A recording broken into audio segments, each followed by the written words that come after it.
De meilleurs kickers de brasse créent une plus grande surface. Ils ont les pieds et toute la jambe plus tournés. Cela leur permet de créer une pagaie plus grande pour faire reculer l'eau. Bien que la capacité de le faire soit limitée par la structure d'un nageur, n'importe quel nageur peut apprendre à tirer le meilleur parti de ce qu'il a. Quand ils le font, ils donnent de meilleurs coups de pied et nagent plus vite. La puissance des coups de jambe en brasse à haut niveau varie fortement selon plusieurs facteurs, mais chez les nageurs d'élite, elle est généralement très développée, car les jambes sont le principal moteur de propulsion en brasse, contrairement au crawl ou au papillon où les bras jouent un rôle plus dominant. Voici quelques éléments clés de différence observés. Premièrement, l'amplitude versus fréquence.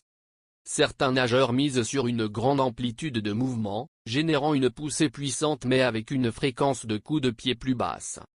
D'autres ont une fréquence plus élevée, avec des coups de pied un peu moins puissants, mais plus rapides et plus réguliers. Cinquièmement, la force explosive.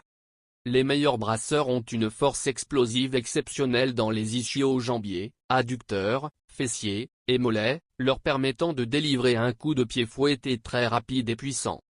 L'efficacité du retour des talons, phase de récupération, est aussi un facteur clé, plus il est rapide et hydrodynamique, moins il freine. En troisième position, la technique de poussée.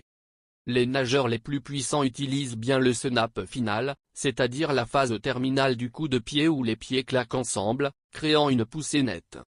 Une mauvaise orientation des pieds ou un angle de genou mal contrôlé réduit drastiquement la puissance.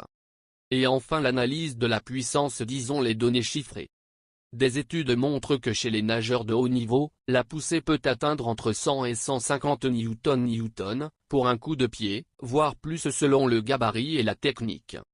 En comparaison, un nageur amateur aura une poussée souvent inférieure à 50 à